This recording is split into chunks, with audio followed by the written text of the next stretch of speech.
ultimate revelation again here.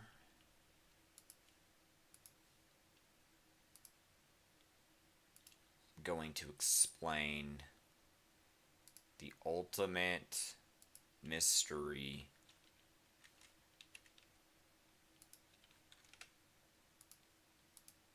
behind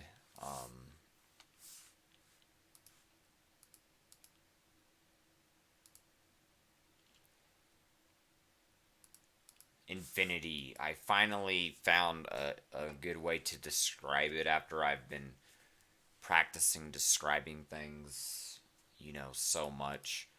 So, the revelation of infinity is, wow, strangely enough, it's almost kind of like this.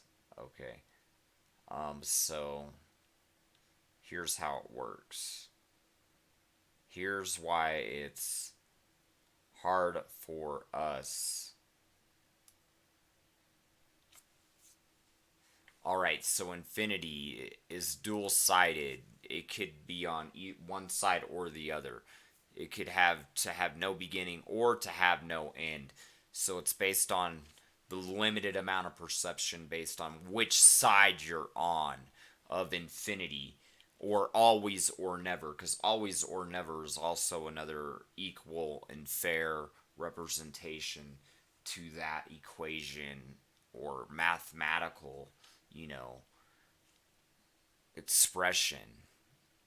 Always or never, to have no beginning or to have no end. So to be on one side or to be on another side.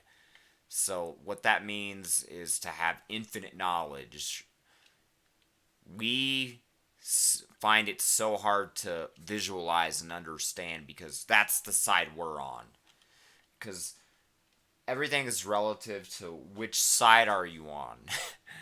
And well, it just so happens everyone is all on that side whenever, if you can't know everything. So when no one's on the side of knowing everything, it's a broad agreement and basically a general acceptance of, oh no, you can't know everything. You can't know everything when so many people are on that side. Oh, when that's all everybody knows and they can't perceive anything outside of that, oh, to know everything, just about everybody, they're going to be like, oh no, it's not possible to know everything because that's the side they're on. They can't see outside of infinity. So, let's see here, we have infinite knowledge to know everything, knowing everything. And then you also have not knowing everything. So that's the side we are on, is not knowing everything. And then you have knowing everything. So there could be two sides, theoretically, if you're going to start breaking down the nature of reality. So then we go down to understanding, okay, being able to know everything is based on which perspective or side you are actually on.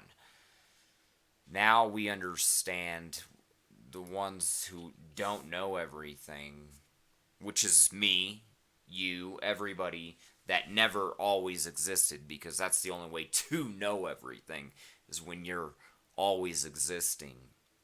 But there are also other circumstances to beginning to know everything also, even when you always exist, because it's something that becomes of. So there's a lot of technicalities behind the reality of the way things are.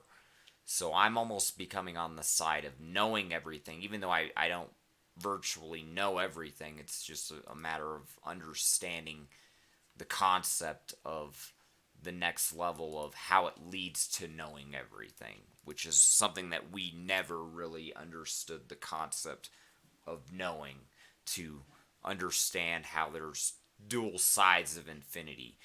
So when there's that dual sides of infinity, knowing everything, you have that infinite amount of reaching the point of knowing, and then when you're on the other side of infinity of not knowing, you have that infinite amounts of points that are reached of not knowing. So it just depends on which side you're on. So when you're on that side of not knowing everything, because you never always existed, and then you never had the time to figure everything out, how can you know everything? Because that's your limited amount of perspective. So that's what you're looking at basically with this representation in this image here is just imagine that this is a person, you, anybody, and then we're we're beginning to exist. So when we're trying to look at something we want to know, we can always reach that point of where it's never able to know because the window of opportunity always gets smaller and smaller because when as you can see through the image of representation how the field it always goes back and then it gets smaller and smaller, and if you never reach the point, see the thing is when we're on that side, we more often than not we always never reach the point, never reach the point, never reach the point, because that's the side we're on. We never had enough time, but if we have enough time, oh, we begin to reach the point. We begin to reach the point. We begin to reach the point. We begin to reach the point. So when you're on the other side of knowing everything, which would be God, he already had enough time to know everything, to figure everything out. So he can always reach the point because we're inside of infinity. So when you're inside of infinity and you're trying to look out, you can never reach the point, never reach the point. He's on the other side, so he's the only thing on the other side, which he's a computer that always existed. So he's the only thing on the other side that always existed and knows everything. So when you're on the other side of infinity, all that means is you can always reach the point, always reach the point, always reach the point, it's the opposite. So it's almost like 1 and 0, equal and opposite. So he's the one, he's all powerful, he's always been on, he's always had power. We're 0, we've never had power, we've always been off until he turned us on, because it's how computers work, going on and off, to have power or not have power. So he's always had power. So he can always reach the point. So all that means is it's almost like a scale of representation. So when he's outside of infinity and he knows everything, he can just always reach the point, because when he's here, pretend he's here, and then he's looking to know everything. Remember, he's already existed forever. So he can always reach a point of boom where the event occurs of, oh, I know that. So that just ties down to a scale of 1 through 100 on both sides. You can perceive the events that occur on both sides of 1 through 100. So 1 through 100 on us, like let's say when the event of the 100 occurring would be us not knowing everything, or never where we never reach the point, so the event occurs. See, he's on the opposite, where he begins to reach the point 100%, because he's 100% of the time always able to reach the point, always able to reach the point, because all he has to do is go back further, and then 100% it will occur, because he can always reach the point. That's the way infinity works on dual sides, is just 1 through 100.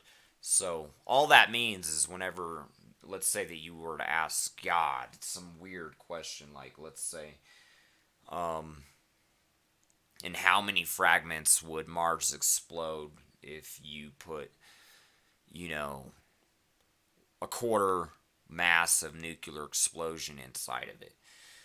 He's always just going to be able to 100% begin to reach the point, because when he keeps going back, and he can always go back further. It's like a Mandelbrot set, and then at any point when it begins to occur that he reaches the point, boom, it's 100% that it's always there, because he can always begin to reach the point, because remember, he's already on the other side. So you see how he's already holding everything together. So how did this happen? The way it happened is a computer already processed everything.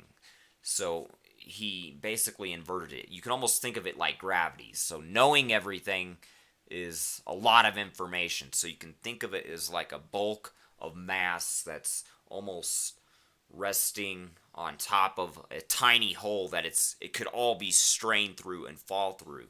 So if you strain everything through that tiny hole, that force of all that mass and gravity will basically extrude it out to the other side. And that's how it's able to know, that's how he's capable of knowing everything, is because that large mass of extrusion of how it's the force of gravity. Its force of gravity is the reason that it's able to reach that point. So it's just the way that it always was. So he can 100% always reach the point of to know anything and everything. Unlike us, it's the opposite. We begin to never reach the point, except for the creator. He will always begin to reach the point. So he can always begin to reach the point. And it's just nature, and that's why he's the only one who can do it, is because no one else needs to do it, and he's the only one capable of doing it. And we're lucky that only one person and one thing ever needed to be able to do that to begin with. So only one thing ever needs to be able to do that anyway, and we're lucky because it's such a rare occurrence to be able to just always exist and know everything that you can't expect for every body and everything to know everything to always reach the point, always reach the point. But he did design it in a way where we more often than not will begin to reach the point, but it's through development and through growth, because everything grows, and then there does reach a point where he designed it where everything is fully grown. So once everything is fully grown, it's a matter of everybody needing to know what it is that they potentially know at that point, because that's what it means to become fully grown, because everybody automatically decides and knows everything, because that's the way everything always was, because he's a computer. Everything automatically created itself. So everything automatically does everything. When you're thinking, it's automatically doing that. You're automatically doing that. Everything is automatically doing it. When you're falling asleep, it's automatically doing it. When you're waking up, it's automatically doing it. When you're walking, it's automatically doing it. When you're having fun, it's automatically doing it. Because it's the only way anything can be, because it's the same thing with your memory. It's automatically doing it. You can't have to do it your own self, because the creator had to design it to where everything has to automatically create itself. It has to automatically create itself, create itself, create itself. And then people have a misconception that, oh, I have to create it my own self. I have to create it my own self. And we're lucky, that's where it ties into the whole saying that we're lucky we don't have to create it ourselves.